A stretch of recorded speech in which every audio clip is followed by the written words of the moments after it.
ദൈവനാമത്തിന് മഹത്വമുണ്ടാകട്ടെ. ദൈവം തന്റെ പദ്ധതികൾ വെളിപ്പെടുത്തുമ്പോൾ മനുഷ്യർക്ക് ആദ്യം അത് ഗ്രഹിക്കാൻ അല്പം പ്രയാസമായിരിക്കും. എന്നാൽ പിന്നീട് ദൈവം ചില വാതിലുകൾ അടച്ചതും മറ്റു ചില വാതിലുകൾ തുറന്നതും എല്ലാം നന്മയ്ക്കാണെന്നുള്ള ബോധ്യം നമുക്ക് ലഭിക്കും. ഇന്നത്തെ നമ്മുടെ ചിന്തയുടെ തലക്കെട്ടെന്ന് പറഞ്ഞാൽ God opens doors that no one can shut. ദൈവം വാതിലുകളെ തുറന്നാൽ മറ്റാർക്കും അത് അടയ്ക്കാൻ കഴിയില്ല. ഇതിനാധാരമായിട്ട് നമുക്ക് വായിക്കാം റെവലേഷൻ 3:7, വെളിപ്പാട് 3:7. വചനം വായിക്കാം. വിശുദ്ധനും സത്യവാനും ദാവീദിന്റെ താക്കോലുള്ളവനുമായി ആരും അടയ്ക്കാതെ വണ്ണം തുറക്കുകയും ആരും തുറക്കാതെ വണ്ണം അടയ്ക്കുകയും ചെയ്യുന്നവൻ അരുളി ചെയ്യുന്നത്.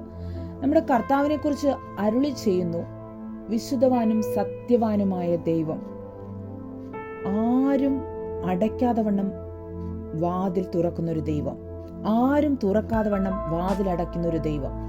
നമ്മുടെ ദൈവം നമ്മുടെ മുന്നിൽ ഒരു വാതിൽ തുറന്നു വെച്ചാൽ അത് മനുഷ്യർക്കാർക്കും പോയി ഒന്ന് അടയ്ക്കാമെന്ന് വിചാരിച്ചാൽ നടക്കില്ല. ദൈവം നമുക്ക് വേണ്ടി ചില നന്മയുടെ വാതിലുകൾ തുറന്നു വെക്കുമ്പോൾ നാം അതിലൂടെ കടന്നുപോയി അത് പ്രാപിക്കുക തന്നെ ചെയ്യും. മനുഷ്യരിനി ആരെല്ലാം അതൊന്ന് അടയ്ക്കണമെന്ന് വിചാരിച്ചാലോ ഈ നന്മയിലൂടെ ഈ വാതിലൂടെ ഇവർ കടക്കരുതെന്ന് ഏതെല്ലാം മനുഷ്യർ എന്തെല്ലാം രീതിയിൽ പദ്ധതി ഇട്ടാലും ദൈവം നമുക്ക് വേണ്ടി ദൈവമാണ് ഒരു വാതിൽ തുറന്നു വെച്ചതെങ്കിൽ തീർച്ചയായിട്ടും നമ്മൾ അതിലൂടെ കടന്ന് ആ നന്മ പ്രാപിക്കുക തന്നെ ചെയ്യും. ആർക്കും ആ വാതിൽ അടയ്ക്കുവാൻ കഴിയത്തില്ല.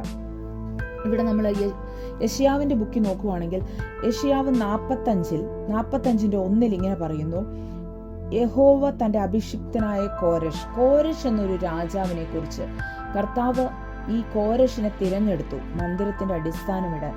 അപ്പൊ ഈ കോരഷിനെ കുറിച്ച് പറയുകയാണ്, കതകുകൾ അവന് തുറന്നിരിക്കേണ്ടതിനും വാതിലുകൾ അടയാതിരിക്കേണ്ടതിനും ഞാൻ അവന്റെ വലം കൈക്ക് പിടിച്ചിരിക്കുന്നു. അപ്പൊ ദൈവം ഒരു പദ്ധതിക്കായിട്ട് ഈ കോരഷിനെ തിരഞ്ഞെടുത്തപ്പോൾ കതകുകൾ അടഞ്ഞു പോകാതിരിക്കാൻ, വാതിലുകൾ അടഞ്ഞു പോകാതിരിക്കാൻ വലം കൈക്ക് പിടിച്ച ഒരു ദൈവം.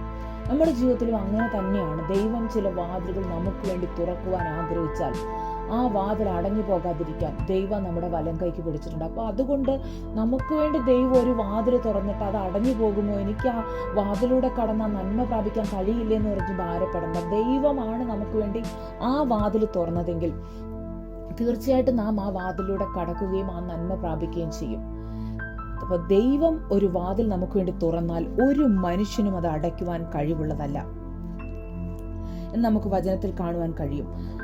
അതുപോലെ തന്നെ യെശയ്യാവിന്റെ 22:22 ഇങ്ങനെ പറയുന്നു, അവൻ തുറന്നാൽ ആരും അടയ്ക്കുകയില്ല, അവൻ അടച്ചാൽ ആരും തുറക്കുകയുമില്ല. അപ്പൊ കർത്താവ് ഒരു വാതിൽ തുറന്ന ആർക്കും അടയ്ക്കാൻ പറ്റില്ല. എന്നാൽ കർത്താവ് ഒരു വാതിൽ അടച്ചാലോ അത് ആർക്കും തുറക്കാനും പറ്റില്ല. നമ്മുടെ എല്ലാം ജീവിതത്തിൽ ചിലപ്പോൾ ചില വാതിലുകൾ ദൈവം അടയ്ക്കാറുണ്ട്.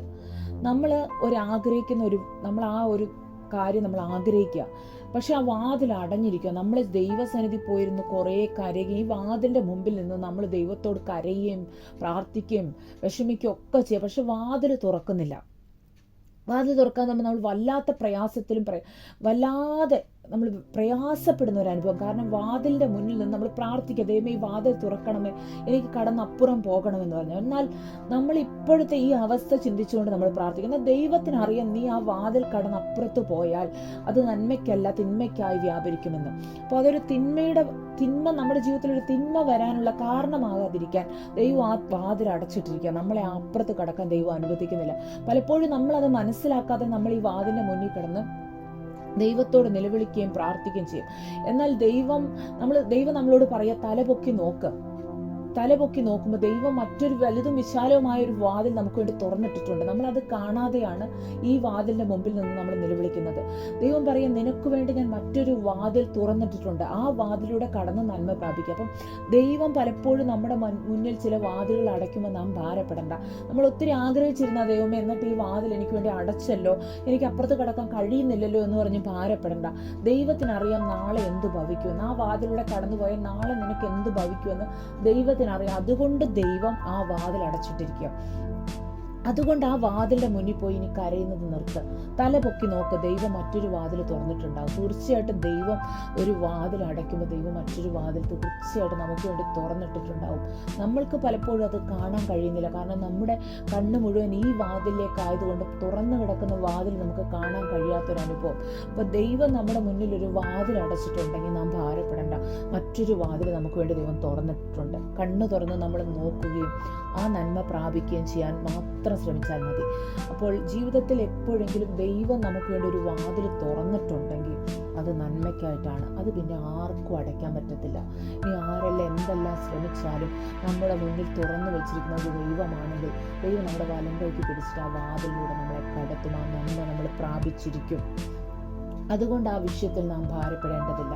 അതുപോലെ ഏതെങ്കിലും വാതിലുകൾ നമ്മുടെ മുന്നിൽ ദൈവം അടച്ചിട്ടുണ്ടെങ്കിൽ അതും ദൈവം നന്മയ്ക്കായിട്ടാണ് ചെയ്യുന്നത്. നാം ആ വാതിലൂടെ കടന്നു പോകാൻ ദൈവം ആഗ്രഹിക്കുന്നത് അത് നമ്മുടെ ദോഷത്തിനായിട്ടാണെന്ന് ദൈവം അറിയുന്നു. അതുകൊണ്ട് ദൈവം മറ്റൊരു വാതിൽ നമുക്ക് വേണ്ടി തുറന്നു വെച്ചിരിക്കുക, നന്മയ്ക്കായിട്ട് മറ്റൊരു വാതിൽ ദൈവം നമ്മുടെ മുന്നിൽ തുറന്നു വെച്ചിരിക്കുകയാണ്. അത് ദൈവം നമുക്ക് നന്മയ്ക്കായിട്ട് കൂടി വ്യാപരിപ്പിക്കും. അപ്പോൾ ദൈവം നമ്മുടെ ജീവിതത്തിൽ എന്ത് ചെയ്താലും, ഒരു വാതിൽ അടച്ചാലും ഒരു വാതിൽ തുറന്നാലും അത് നന്മയ്ക്കാണെന്ന് ദൈവത്തിൽ അടിയുറച്ച് വിശ്വസിച്ചാൽ അത് നമ്മുടെ ജീവിതത്തിൽ നന്മയ്ക്കായിട്ട് കൂടി വ്യാപരിക്കും.